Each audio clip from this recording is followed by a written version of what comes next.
দ্বাদশ ৰাজ্যিক শিশু সুৰক্ষা দিৱস আৰু অসম ৰাজ্যিক শিশু অধিকাৰ সুৰক্ষা আয়োগৰ পঞ্চদশ প্ৰতিষ্ঠা দিৱস উদযাপন দিৱস উপলক্ষে বেলতলাস্থিত ৰাজ্যিক মহিলা আয়োগৰ প্ৰেক্ষাগৃহত অনুষ্ঠিত কৰা হ'ল এখন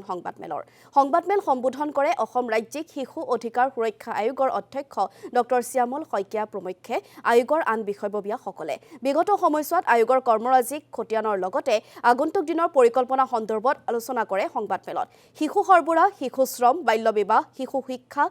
শিশু স্বাস্থ্য শিশুৰ বিৰুদ্ধে অত্যাচাৰ নিষিদ্ধ কৰাৰ ক্ষেত্ৰত গণসজাগতাত গুৰুত্ব দিছে শিশু সুৰক্ষা আয়োগে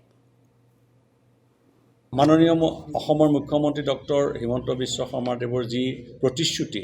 তাৰ ওপৰত কাম কৰিবলৈ আমি চেষ্টা কৰিছিলোঁ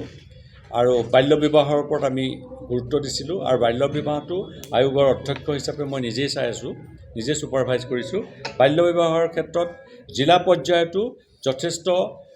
আৰক্ষী বিভাগ বা জিলা প্ৰশাসনেও যথেষ্ট তৎপৰতাৰে কাম কৰি ছাকচেছ হ'বলৈ সক্ষম হৈছে আৰু আয়োগৰ তৰফৰ পৰা আমি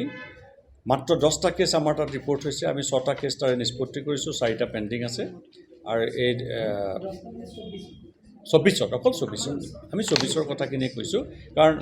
আমি এবছৰ খাতিয়ানখিনিহে দিছোঁ আগৰখিনি দিয়া নাই আৰু বাকী বাল্য বিবাহৰ ক্ষেত্ৰত আমি ছাকচেছ হৈছোঁ তাৰপিছত শিশুৰ হেল্থৰ ক্ষেত্ৰতো যিখিনি আমি যথেষ্ট গোটেইকেইটা ছেক্টৰত আমি কাম কৰিছোঁ গোটেইকেইটা ছেক্টৰতে যিখিনি এচিভমেণ্ট আমাৰ আছিলে আগৰ তুলনাত যথেষ্টখিনি আমি 24 চনত আগবাঢ়িবলৈ সক্ষম হৈছোঁ উন্নতি হৈছে আমি ইতিমধ্যে অলৰেডি কৰিছোঁ হেল্থ ছেক্টৰেই হওক শিশুৰ যিটো মৰ্টেলিটি ৰেট যথেষ্টখিনি এইবাৰ কমিছে 24 চনত তেনেকৈ এডুকেশ্যনৰ ক্ষেত্ৰতো আমি আগবাঢ়িবলৈ সক্ষম হৈছোঁ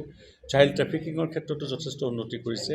চাইল্ড লেবাৰৰ ক্ষেত্ৰতো যথেষ্টখিনি উন্নতি হৈছে পক্সৰ ক্ষেত্ৰত যিখিনি কেছ ৰিপৰ্ট হৈছে তৎপৰতাৰে ক্ষিপ্ৰতাৰে আমাৰ আইনগত ব্যৱস্থা লৈছে তাৰ ক্ষেত্ৰতো আমাৰ